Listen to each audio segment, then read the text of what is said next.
સુરતની સૌથી જૂની હોસ્પિટલો પૈકી ચોટા બજાર ખાતેની સુરત જનરલ હોસ્પિટલના સ્ટાફે પગાર વધારાની માંગ સાથે દેખાવો કર્યા હતા। ચોટા બજાર ખાતે આવેલી સુરત જનરલ હોસ્પિટલ ખાતે મોડી સાંજે સ્ટાફ દ્વારા પગાર વધારાની માંગને લઈને દેખાવો કરવામાં આવ્યા હતા। છેલ્લા 3 વર્ષથી હોસ્પિટલ મેનેજમેન્ટ દ્વારા કોઈ જ પગાર વધારો આપવામાં ન આવ્યો હોવાનું કર્મચારીઓનો આક્ષેપ કર્યો હતો। સ્વીપર, લેબ ટેકનિશિયન, નર્સ સહિતના કર્મચારીઓએ દેખાવો કર્યો હતો। સુરત જનરલ હોસ્પિટલના ટ્રસ્ટના ચેરમેન સુનિલ મોદીનું નિવેદન, હાલ હોસ્પિટલ ખૂબ જ કપરા સમયમાંથી પસાર થઈ રહી છે। કર્મચારીઓનો પગાર સમયસર થાય છે। ખોટમાં ચાલતી હોસ્પિટલના કારણે છેલ્લા 3 વર્ષથી પગાર વધારો કરાયો નથી અને કર્મચારીઓનો પગાર વધારો મળી રહે તેવા પ્રયાસો મેનેજમેન્ટ દ્વારા થઈ રહ્યા હોવાનો દાવો કરવામાં આવ્યો છે। મારું નામ ભરત ગાયકવાડ, હું સુરત જનરલ હોસ્પિટલમાં જોબ કરું છું।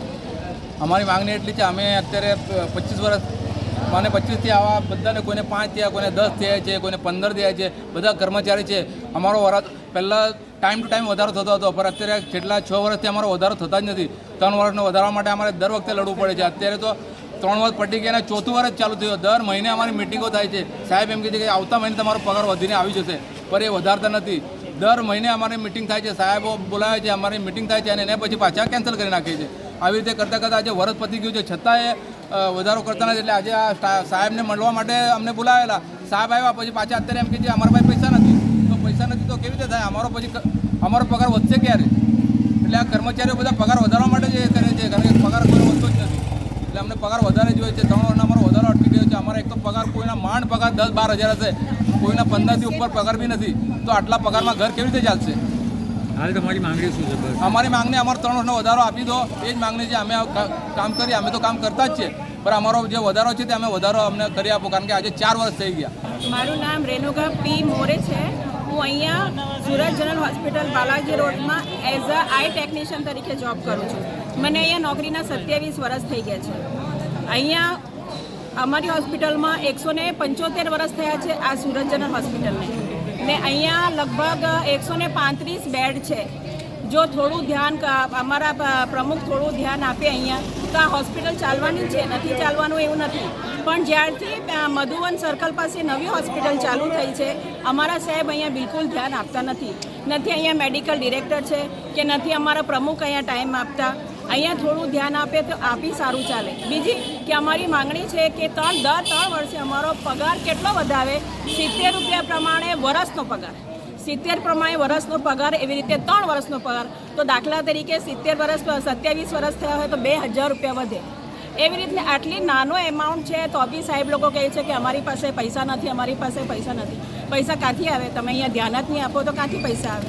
બસ એટલી જ અમારી આ બધા સ્ટાફની એટલી જ માંગણી છે કે તમે થોડું અમારા પર ધ્યાન આપો, અમારા હોસ્પિટલ પર ધ્યાન આપો, તો અમે મનથી સેવા કરીશું।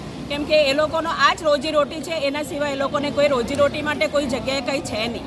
એટલા માટે ખાસ આટલું જ છે કે સાહેબને અમે ક્યારના રિક્વેસ્ટ કરીએ છીએ।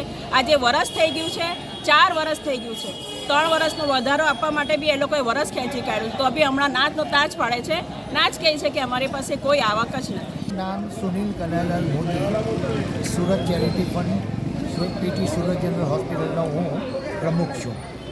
સાહેબ, આ લોકોની માંગણી શું છે? ને આ લોકોની માંગણી જે છે તેમાં કોઈ વિવાદ નથી। મને એને માટે બહુ પૂરેપૂરી સહાનુભૂતિ છે, પરંતુ અત્યારની પરિસ્થિતિ પ્રતિકૂળ છે, માટે એ લોકોનું જે 3 વર્ષે જે વધારો થાય એ વધારાના પૈસા આપી નથી શકાય।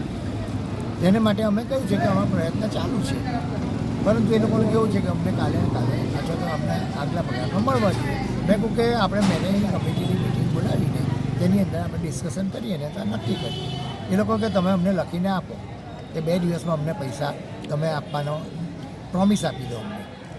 આ લોકોનું કહેવું એવું છે કે નવી હોસ્પિટલ ખોલી ત્યાં ઇન્વેસ્ટમેન્ટ કરે છે ને અહીંયાથી કોઈ રિનોવેશન થતું નથી। એ નવી હોસ્પિટલની વાત બધી જ ખોટી છે।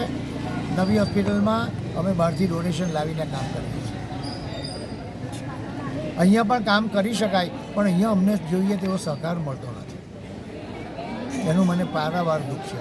હું તો સાથે મારી ઉંમર 83 વર્ષની છે અને આ સંસ્થા સાથે મારા બાપાએ આખી જિંદગી કાઢી છે અને મેં પણ મારી જિંદગીની અંદર કાયા ઘસી કાઢી છે। આ કર્મચારીઓ મારા નાના દીકરાને ભાઈ જેવા છે, મને એ લોકોને માટે બહુ પ્રેમ। આ લોકોની માંગણી ક્યારે સંતોષાય? માંગણી થોભોની થવાનું, તમને પગાર તો રેગ્યુલર મળે છે। હવે જે રહ્યું છે તે 2,000 રૂપિયા કે 3,000 રૂપિયા મહિને દિવસે જે વધારો આવવાનો છે તેનો જ પ્રશ્ન રહ્યો છે. મહિને લાખ રૂપિયાની જવાબદારી વધે છે અને અહીંયા 5 પેશન્ટ છે અને 7 પેશન્ટ છે. જે આપણે પ્રયત્ન કરીએ છીએ, ઘણી બધી યોજનાઓ તૈયાર કરી છે અને એ બધી યોજનાઓ થતાં બધું જ એ લોકોને મળવાનું છે, નથી મળવાનું એવું છે જ નહીં કોઈ સંજોગોમાં. હવે એ ધીરજ એ લોકોની ખૂટી ગઈ છે એટલે સ્વાભાવિક છે એ લોકો આ કરે, આક્રોશ કરે છે, એનો કંઈ મને વાંધો નથી.